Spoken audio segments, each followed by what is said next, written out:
along to episode 4 of Everywhere We Go, Kiddy, a massive Kidderminster Harriers fans podcast with me, Nick Hatton. Delighted to say that today's guest is the now former, which hurts me to say, former Kidderminster Harriers attacking midfielder Sam Austin, who last week sealed his move to Notts County after a brilliant season. A season that we'll all remember, and it will go down in history after a brilliant campaign, the FA Cup run, just missing out on promotion, missing out in the playoffs as well. So we're going to talk about Sam's career, look back at last season as well, and what his hopes are for the future. So Sam, many thanks for joining us. How are you? Yeah, I'm great, thank you. Thank you for having me. Thank you for joining us. First of all, congratulations on your move. I think a lot of people were expecting a departure or two, given the season that we've had. And I don't know how many of the comments that you've seen, but I think pretty much all of them are so positive and congratulatory to you. So how does that make you feel? Yeah, it feels great. I mean, I have looked back at the comments and I haven't seen, one negative comment, which is great. Everyone's wishing me well, and that's exactly what I wanted. I wanted to always have a positive relationship with the club, and I feel like we've got that with the fans, and that was really good. Yeah, we'll talk about your move in a moment. First question always on this podcast is, what does Kidderminster Harriers mean to you? Well, it means I'd say it's the start of my sort of career and building, trying to be, the best professional I can be. I joined, many years ago, and as just a boy really that didn't know much about, the men's game, and being at Kiddy for that long has taught me so many things. Not just as a player, but as a person as well. And I'll be forever grateful for the club. Yeah, you were a youngster when you arrived, just 19. 6 years at the club, then 200 appearances, over 200 appearances actually, 21 goals, 19 of those coming in the last 2 seasons. Talk us through your decision to move. Then, how difficult a process was it to sort of make that decision? Yeah, of course. I've Kiddy very very close to my heart. But I sort of, after, I'd say it was a good season as a squad. Notts County sort of got in touch in January. I heard like little bits off my agent then, but I thought, with the run we was on, and sort of the push we was going for promotion, I thought, maybe now isn't the right time. And Notts County were great, and they've sort of kept that interest. And I thought, after a successful season, which I'd say for myself and both the club, I just thought it was the right time to sort of push myself, go out my comfort zone a little bit, and sort of try and test myself higher up the leagues. Yeah, that ultimate failure in the end, sort of that promotion disappointment, or playoff disappointment, I should say, against Boston, was that more or less the decisive factor in your mind? Was that the final thing that almost made your mind up? I think as a footballer, everyone's aspirations are to play as high as they possibly can, and I think once the chance come along, I think I had to take it, and being at Kiddy for 6 years, that's always been the aim, and it's not quite happened, but I wish the club all the best in trying to do that. Yeah, you've got to sort of find that fine line, haven't you, between loyalty to a club and you've got to look after your own career, haven't you, ultimately, at the end of the day? Yeah, I agree, and I'd like to think that the fans have seen that I have been loyal to the club, and I hope, and I have seen that they sort of agree that the time was right. Yeah, and you're not the only one to leave to join Notts County as well. Obviously, Gerardo Bajrami joined you as well. I think a lot of Harriers fans were, felt we were lucky to have him in the first place, given the quality of the player that he is. Just put into words the season that he's put in for us this season. Yeah, I think he's been brilliant all season. I think the fans have seen how good he's been. He's been solid at the back, and even when he's been pushed into midfield, he's done a job. Range of passing, and like you said, the fans, I think, G's got great qualities, and I think he can showcase them in the higher leagues as well. So it was a pleasure to play with him at Kiddy last season, and hopefully be a pleasure to play with him again this year. Yeah, does that help you as well? You've got somebody that you know really well immediately joining you. Yeah, definitely. I think because being at one club for 6 years, you've never sort of had to have that chance of new players have come in, but the core of the team's always been the same, and familiar faces and place. Whereas this will be the first time in a while where I've moved clubs and met everyone for the first time, and I think having someone like a familiar face will help me with that. Yeah, how excited are you by the move? For people who've not been to Meadow Lane, it's a fantastic stadium, isn't it? I've been in and around the stadium as well with the work that I do. It's a fantastic place to be. It is a huge club, isn't it? So how excited are you about your move? Yeah, I'm totally excited. Can't wait to get going. And I think they've got a great fan base, just like Kidderminster. And I think that as a footballer, you want to be playing in crowds of thousands, and the attendances that I've seen Notts County get in, it really excites me. Let's talk about your time then at Harriers. Let's take you back to when you arrived, a fresh-faced 19-year-old back in 2016. Talk us through sort of the move initially. Can you remember when you found out about Harriers' interest, and what did you think at that time? Yeah, so when I was at Burton, I obviously had a loan move to like the likes of Leamington and Telford, and I think I had experience of that level. I know it being just one below, but I had a real good taste for it. And when I had the chance to join Kidderminster with the whole full-time aspect, I think that was a huge point for me, because dropping out of sort of league football, as a footballer, you want to keep training every day, and I think that was a massive part of joining. How aware were you of Harriers as a club at that time? Because I know a lot of people say, oh, they're a big club. I don't know, for somebody who was 19 at that time, how aware were you of Kidderminster, and what sort of standing did they have in the game? I think at that age, I probably wasn't aware of how big of a club they actually are. And I think it's only sort of me being there through the years that it's sort of grown on me, and, how big Kidderminster are, like across England in the non-league, in the non-league game, yeah. So you arrive in 2016. Would you have expected to have spent 6 years with us? I don't think, I think that's quite rare coming across, most players, and, it's something I am really proud of. But when I was joining, I didn't think it would work out like that. But I suppose, I'm really grateful that it has. I've learned a lot, from the first day I signed to leaving. I'd like to think I'd grown as a person and as a player. Yeah, I've got down it wasn't plain sailing in the first couple of seasons. I don't know whether you agree with this or not, because obviously I think you were touted as a winger, an attacking player when you were signed, but ultimately I think you were playing fullback for most of the times in those sort of early seasons, weren't you? Yeah, I think joining, that was my main position, was winger. But I think the squad was so strong, and only being 19, I think my chances were quite tough to get into the starting 11. I mean, under John Eustace, we had 2 great seasons, going close in the playoffs again. And I think that just shows the caliber of a squad that we had at that time. And I had to be patient, and I accepted that, and I thought, I'm going to make every chance that I get when I come on as a pitch. And I think I was most used sub as well in those first 2 seasons, so I was still getting minutes, and I was still getting game time, albeit being frequently, but it was still gaining experience at the end of the day. Yeah, you need to be mature, I think, don't you, when you're in those positions. I think I've heard you on another podcast basically say, as much as it probably wasn't where you wanted to play, you embraced it and learnt lessons from it. Yeah, definitely. I think that was more, the middle of the 6 years where, we was looking at playing 5 at the back with wing backs. And I think, as a winger, that sort of, knocks that position out a little bit maybe. So, I've always enjoyed that attacking aspect as a fullback. The modern day fullback's a lot more up and down than it used to be, many years ago. So I was still, in training, joining in crossing, shooting drills and stuff like that.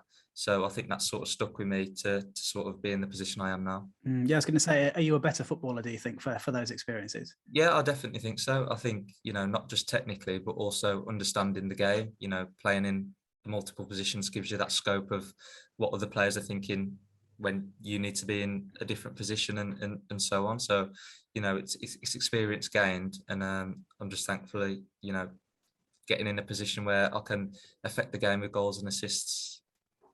Yeah, and I don't know. This is probably a testament to how good you are. In that I don't know whether you're right-footed or left-footed. I think you're right-footed, but you will have played on both flanks, wouldn't you, during your time as wing backs and full backs? So, how much has that helped you develop as well in terms of your weaker foot, if you like? I to a degree, I can't really tell which foot you are. Yeah, I would say I am right-footed. That is my predominantly stronger foot. But like you said, being able to use both feet has allowed me to get in the team, you know, on the left hand side as well. And I think, you know, being as a left back, it's made me practice more on my left, you know, with crossing, and then even in shooting, you know, trying to work both feet, I think is really important for a footballer to be able to do.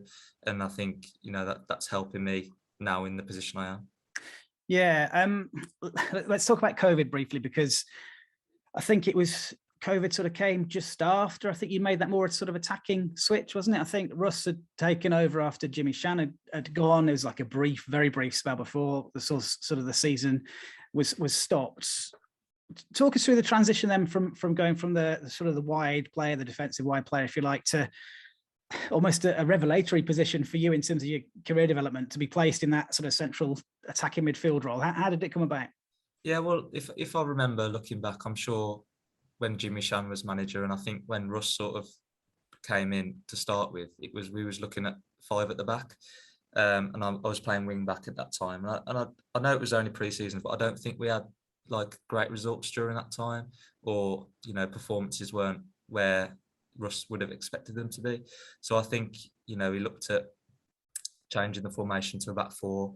We obviously had strong defensive players in those full-back positions, so it was a matter of sort of seeing where I'd fit in, really. And I think I do remember I came on as sub in a pre-season game against Stockport, and I sort of got put in that 10 position. And I think, you know, with the sort of energy I have and, you know, the willing to work hard, I think that position just sort of suited me. And then obviously the season ended shortly and got last season underway. And I think having a full season in that sort of position from start to finish, you know, benefited me. Yeah, playing in that position, was that almost a surprise for you as well? As I say, we'd only ever known you as a wide player. Yeah, it was a surprise to me, and I'll always remember at the start of last season, we because we had sort of squad numbers with names on, and we obviously had 3 choices of what sort of numbers we wanted to put on, and you know, mine was like 2, 3, like thinking it was that, and then I walked into training and I was number 7. I was like, oh wow, okay. Obviously Russ had plans of playing me higher up, which, you know, excited me as well, so that was a good start. Yeah, let's talk about the COVID sort of interruption then. As you say, that sort of first season where you were playing in that role, you were absolutely on fire, weren't you? I think you were scoring plenty of goals, plenty of assists early on, and then all of a sudden the season is sort of curtailed, I think, in February time, and it leads to a long wait, doesn't it, until the season has to start again. How difficult was that as a player? I know I've spoken to Keith Lowe about it in the podcast about how difficult it was, but how good the club were in sort of dealing with the players and helping the players through. From your point of view, how did you find that whole experience? Yeah, I think it was, you know, it was new for everyone. I don't think anyone knew what the correct thing was to sort of do. But I think, you know, when you was at home, it was still important to, you know, work hard on your fitness. And, you know, I was, you know, kicking up with the ball in the garden and all sorts, just to keep ticking, really, because at the end of the day, it was down to personal preference. You know, you could, you know, have the time off and use it as rest, but I think it was important because it's, you know, it's your own career at the end of the day. And I think, you know, you've got to produce on the pitch, so it's down to you what you do off the pitch. And I think for me, it was sort of just keep ticking over, working hard, and still using the ball now and then. Yeah, was it a challenge mentally as well? Because I don't think anybody had any answers as to when we were going to come out of this. No, exactly. And I remember back now thinking, you know, we was having text saying it could be this week, it could be, you know, next week. So it was playing it by ear, really, and not sort of thinking about it too much. I think was sort of key, just sort of, you know, waiting for that time and then making sure that you were ready to come back. Yeah, how good were the club in that situation? I know Keith has said there was always that line of communication where, you know, nobody was in the dark about anything. Yeah, and I think that was key as a player. You want to always know what's going on to as much as the club do, and they were always, you know, contacting us, giving us plans to do, you know, runs to go off and do, and I think that was a great help. Yeah, does that almost make you almost want to repay the club to a degree? I think I've heard sort of horror stories about players at other clubs where they were just left in the dark completely, had no idea what was going on. The very fact that you know, Harriers kept you in the loop all the time, you were never in doubt about anything, but that sort of makes you want to do an even better job when you do eventually return. Yeah, 100%. And and I think as a player, you just want to know what's going on, like you said.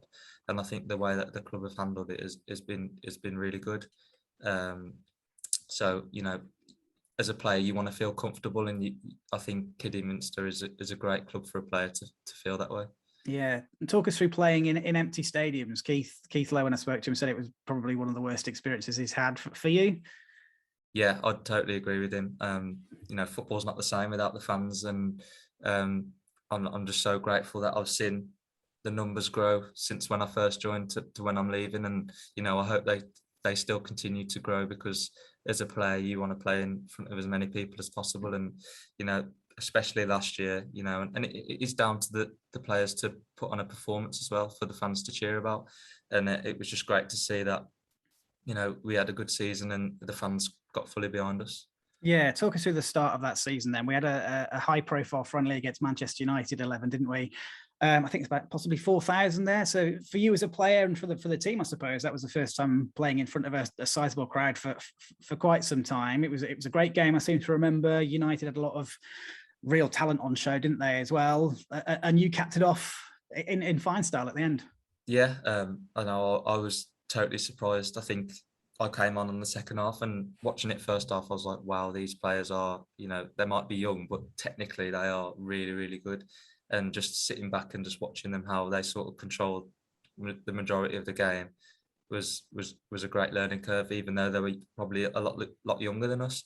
And to score that goal in front of the fans at the end was, something that excited me to start the season off well. Yeah, I was going to say, I mean, you may not have felt it at the time, but maybe looking back on it, how significant was that goal? Because it was probably what we came to know maybe as a trademark finish from you in the end. It was instinctive, wasn't it? It was a great finish in front of a big crowd. Do you think that was maybe important to how you kicked on in the end? Yeah, definitely. And I think I'd agree. I'd say as well, scoring the first game of the season always helps. Yeah.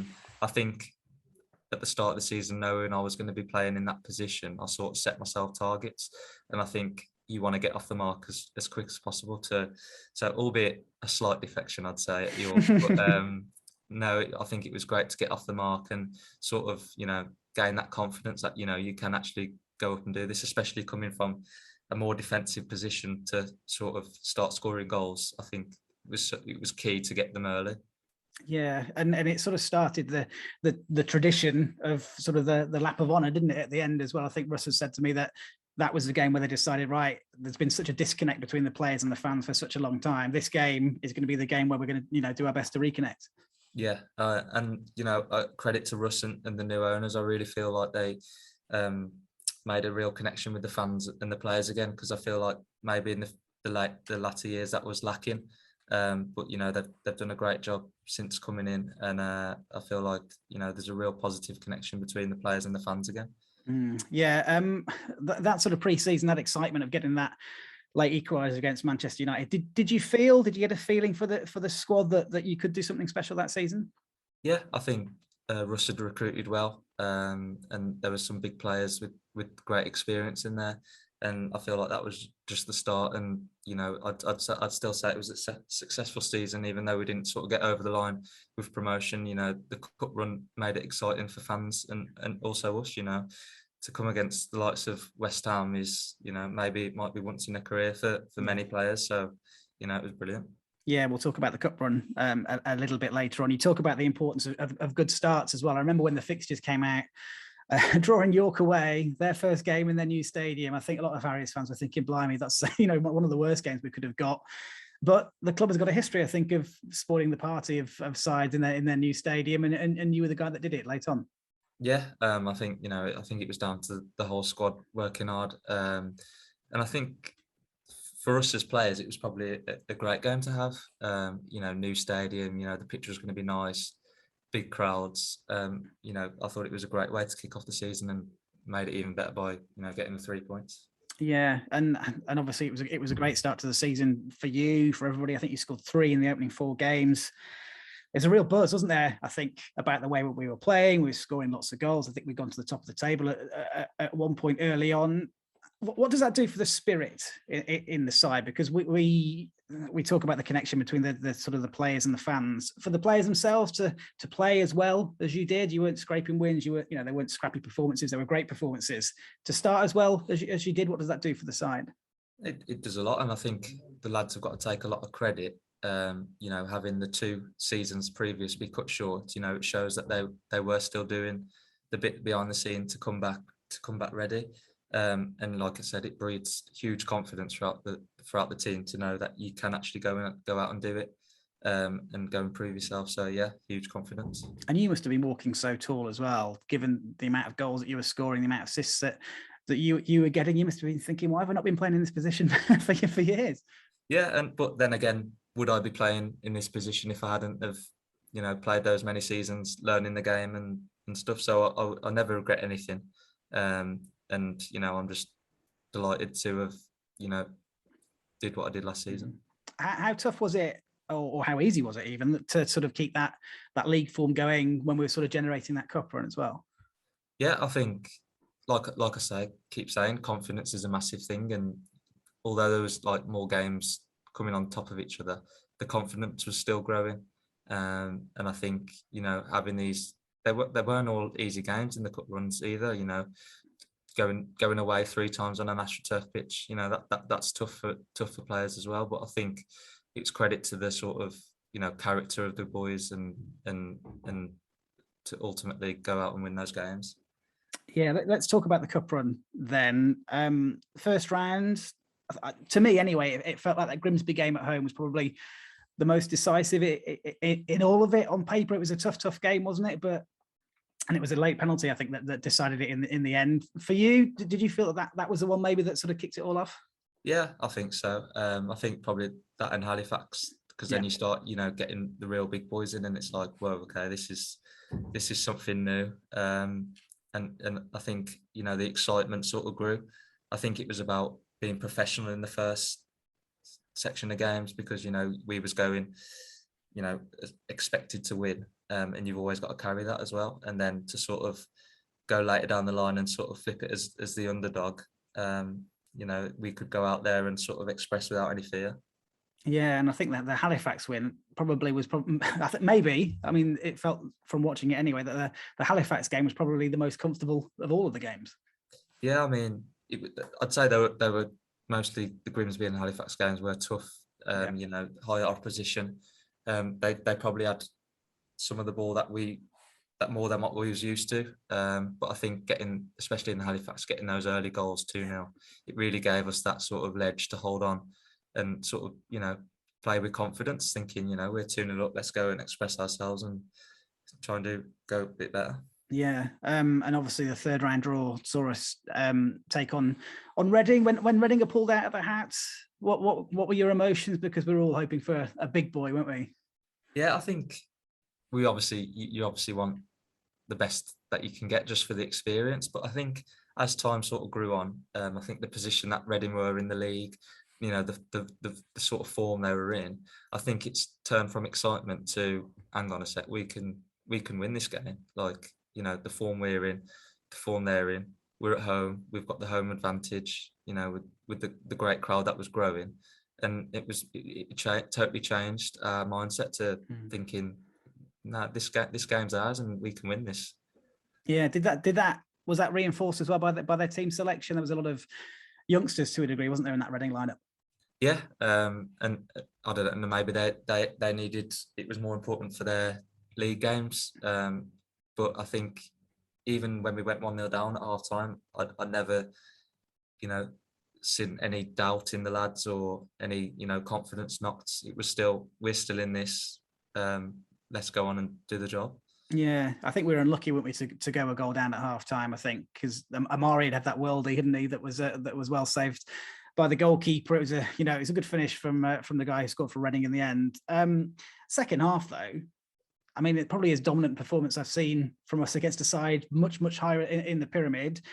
You get the equaliser. I know there was a little stroke of luck potentially with the goalkeeper fluffing it, but I think we earned that luck. Yeah, I totally agree. I think, we was well in the game. And like you said, with Amari's chance maybe in our league that goes in, but you look at the stature of the keeper. You know, he was made a great save, and I think that equalising goal sort of tilted the game on its head a bit. And then I think as I think there was only going to be one winner, and I think that was going to be us. Yeah, talk us through your goal then, because Alex's cross was maybe a little bit too deep, wasn't it? And I think probably you'll have a lot to thank Caleb for his header. Yeah, I think he did something similar for Hemo's goal. In the Halifax game. So, Caleb and Penny been great all season, and I know how high up the pitch they get. And I think I just sort of dropped off a bit to allow Caleb to pull it back to me, and just one touch, and I had to hit the ball. I was in the box, just had to have a good strike, and I think it was just got a good connection, and maybe the keeper's view was blocked. I don't know, but that's not something I've thought about or cared about. Just seeing it going over the line was probably up there with one of my favourite moments of my whole career.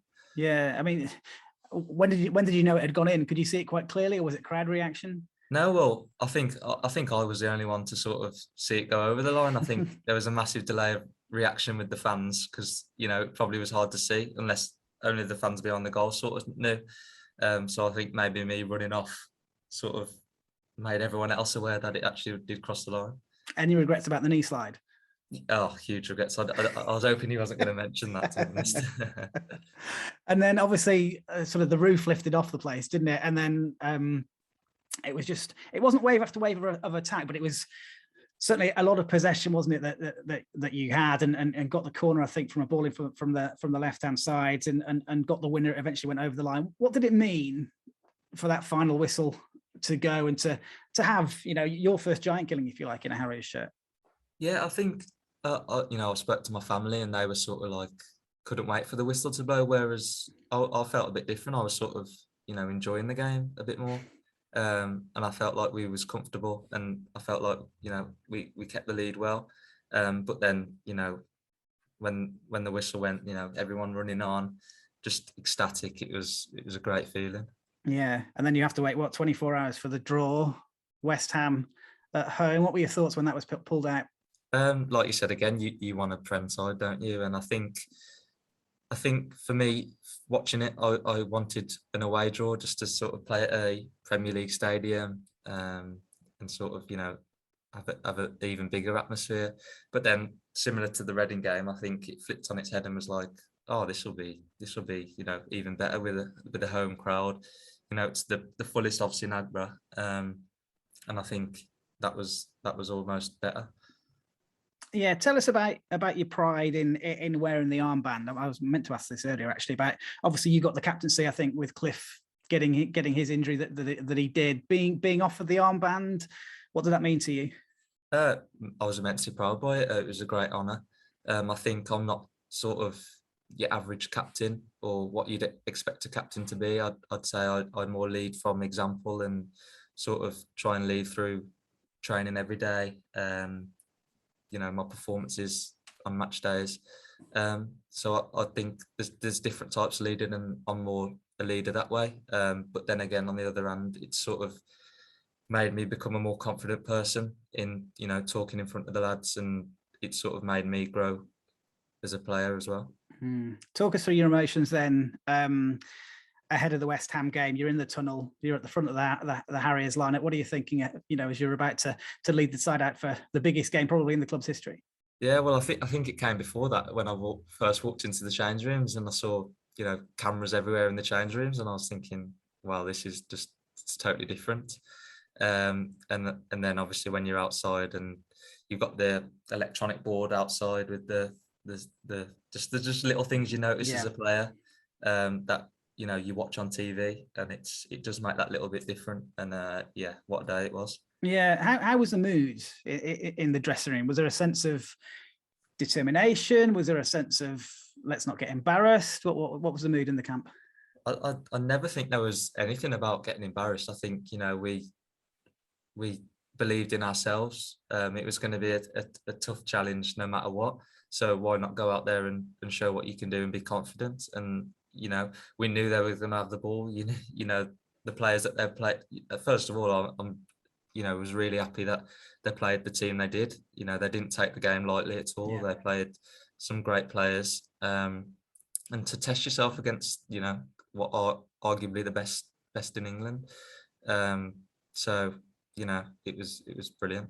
Yeah, talk us through the walkout then, because Agba just sort of the roof lifted off, doesn't it, when the teams come out, especially for big cup games like that? What is it like leading the side out in such a momentous occasion? Yeah, well, first of all, I had to figure out which way I was walking around the ball, because that's never been in the way before. But no, just hearing the roar, and even in the warm up, we was doing our runs down the side, and the amount of fans that was already in the stadium, like it just sort of set the tone off for what was going to be a great spectacular. Yeah, do you think the early kickoff helps as well? It's less time to sort of let those nerves sort of build up, I suppose.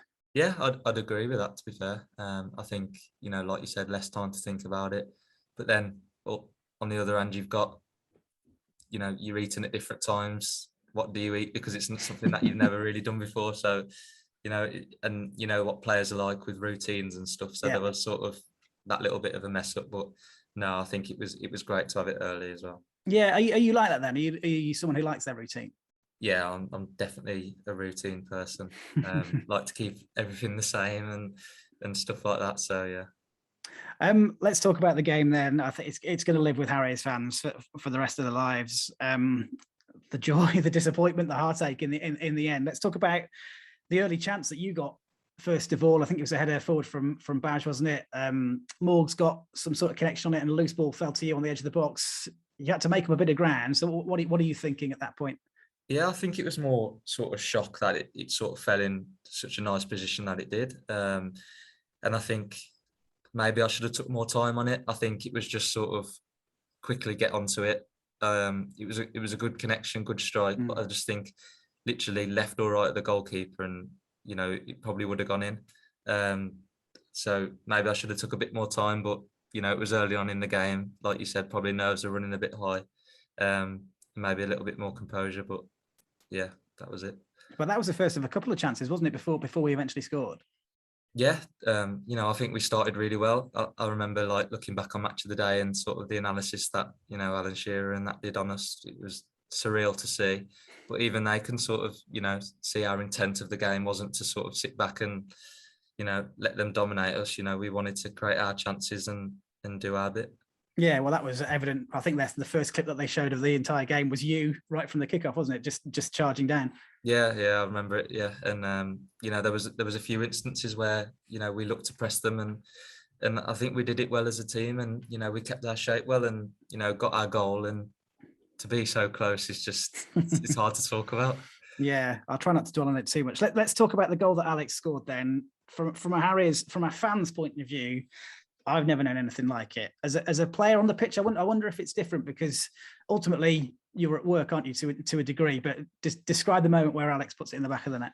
Yeah, I think testament to the great quality that the lads have got with set pieces, because we worked on them, and I think for them to put in a great ball and for Alex to be so calm when it dropped to him was testament to him. And just I didn't really know what to do, really. I was thinking, is this really happening? But like you said, once the goal got in, we've still got a job to do. So it's sort of calm everything down and carry on as we were. What was the message at half time? Trying to remember now. I think it was keep going as you are. They're still going to have the ball. They made a couple of changes, and the likes of Declan Rice coming on was sort of testament to how we played, I believe, because I don't think he really wanted to play, like Declan and stuff, and testament to us how we played. He sort of had to bring those bigger players on and go for the win. So I think the message was sort of carry on as you are and keep going. Yeah, I know you don't want to talk about it. We have to. The equaliser.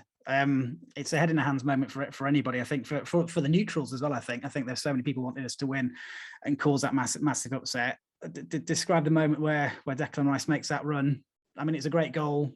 You've got to give credit to the finish that he delivered, but describe the pain, if you like, of that. Yeah, I think it was more painful the fact I was on the bench and unable to do anything about it. I think that hurt, not having an effect on the game. But I think, from when he came on, he was just that different. He had that different dynamic about him. He sort of drove at you, made you sort of make a decision to come with him, to go in for the tackle, or sort of, he imposed a different style of play. And I think that really worked for them. And like you said, it come from his goal driving forward, and he did take a great finish. Yeah. So what was it, 2 minutes, I think, from the end that he broke our hearts once, and then Jared Bowen 8 seconds, I think, from the end.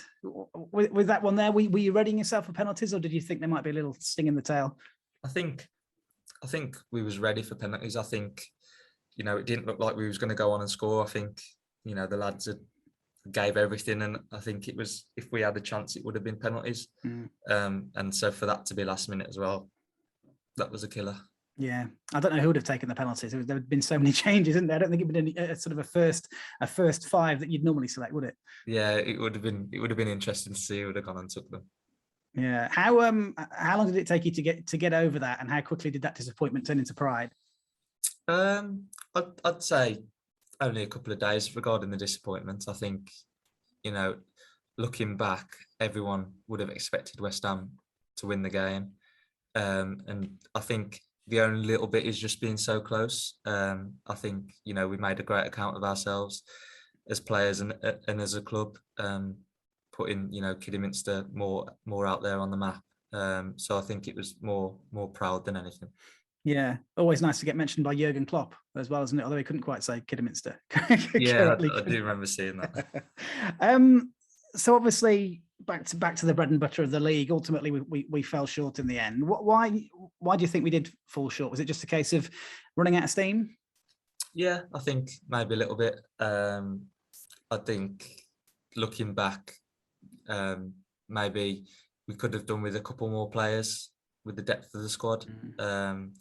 And I think it was just, it was a tough season, with the amount of games we had coming off the back of 2 half seasons. I think it took a lot out of the lads, and I think maybe we did just fall short, but I think everyone can be proud of themselves. Yeah, and you got injured, didn't you? I think was it the last game or a couple of games to go? I can't quite remember. Yeah, it's the last game. Just sort of, it was just, my hip flexor just sort of cramping up and stuff. And I thought, this game in theory didn't mean anything regarding sort of position or anything. So it was sort of just get some rest, see if it settles down, and it just never did, unfortunately. So I was devastated to miss the playoff game. Yeah, I was going to say, how early or late did you know that you were going to miss that Boston game?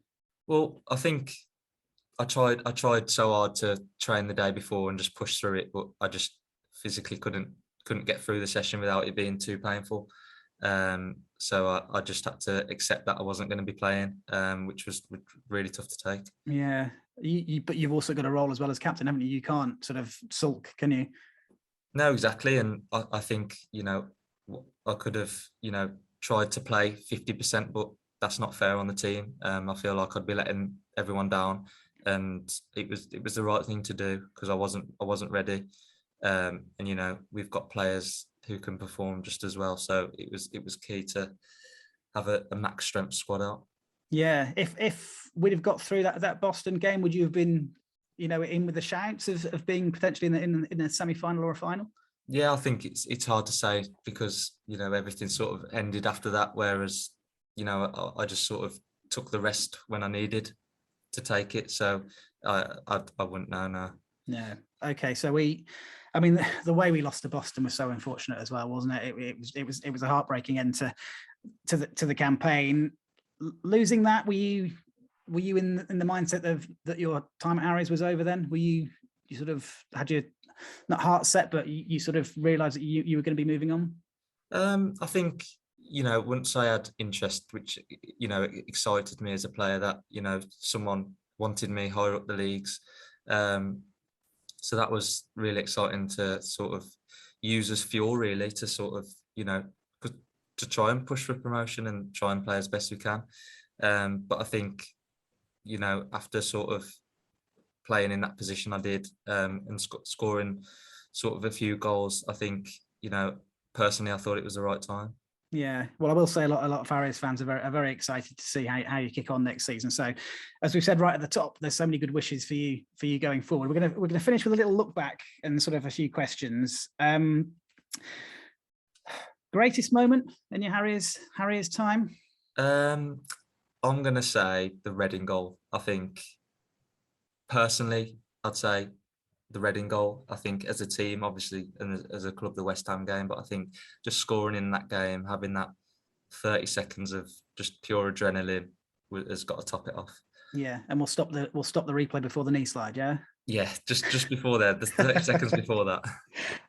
Does that mean that's your favourite goal then as well? Because sort of the spectacular goals that you scored. I remember being at Guiseley away. I was right behind you actually when you cut in and bent it into that top left-hand corner. That was your first goal for 2 years, 3 years. Yeah, Was I think that was maybe the catalyst to starting the scoring streak. But that was a good one of mine. Yeah, I've got Gloucester away, Hereford at home, United in the friendly, Reading as well. I mean, they're sort of the selection I sort of thought of off the top of my head. But have you got a favourite away from that Reading goal? I think away from the Reading goal, probably the Gloucester one. I don't know why. I just think that sticks with me, and it's just not a typical goal that you normally see every week. So I think that one will stick with me. Yeah, the only thing that I wish was different about that was that it was at Agborough. Yeah, definitely. Can you imagine the noise? Yeah, with the fans. Yeah. Best player that you've ever played with at Harriers? Ooh, that's a good question. There's so many players. Yeah. I've got Arthur written down, but I don't know whether that might be your answer. Yeah, I think definitely Arthur's in the top three, just purely technical ability. Amazing left foot. I still remember the goal he scored in the playoffs away at Chorley in the first leg. Just when you needed a player to go and produce something, he could always do that. And to be honest, I've got to give a lot of credit to, especially this year, sort of Amari Morgan-Smith and Ash Hemmings. I've travelled with them, every day to training, and I think the guidance that they've given me from the experiences they've had, invaluable, really. Well, next question was going to be best player at the club this season. The season just gone. So does that answer that question? Yeah, I can't pick between them just because I think they finished on joint goals, didn't they? And considering Morgs, it's the start of the season as well, and Hemo with his assists as well, and just like I said, travelling with them, using their knowledge of experience, I think really helped me, and having them around me on the pitch was key as well. Favourite match? I'd imagine West Ham, but who knows? Yeah, I think West Ham as a game, definitely, with the atmosphere and being on TV, definitely tops it. Favourite away ground that you've played at? So for me, I think it was York Stadium, the one before the new one. I think. Oh, Bootham. Yeah, as a great pitch, the atmosphere was great, and I think for fans as well, I think they enjoyed going there. I think, I'd say that one. Most abiding memory then of your 6 years at the club? Is there something that sticks out? It doesn't have to be a great match. Is there something maybe that, if you ever think of Kidderminster Harriers, that's what immediately comes to mind? I think obviously the cup run this year. But I'm going to go back and say the goal you mentioned against Guiseley. I feel like that is a key moment in sort of my belief as a footballer. Believing, it had been many years since I'd gone on and scored, and to sort of have that sort of kickstart, what could have led to being like the position I am now. I feel like that's a key moment as well. Yeah, if that goal had been a tap in, would it have been just as significant? I'd say so. Yeah, I'd say you got to take those tap ins as well. Yeah. What will you miss? What will you miss about Harriers? I think being local to my home. Having the players that I was with, missing all the familiar faces, and it's a family at the end of the day, and I feel like that's showcased from the fans, and I'll miss that as well. Yeah. The management team, Russ and Jimmy, what do you think they can achieve at the club? We got so close this season. Yeah, I think they've been great since they've come in. I feel like the real man management between the both of them has been really key, especially last season.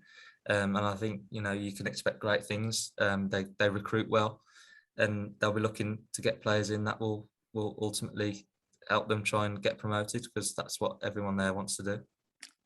Describe the club then. When you first arrived in 2016, we were a club that had just been relegated, obviously, hadn't we? It was on a bit of a downward spiral. Describe the club when you arrived to the one that you're leaving.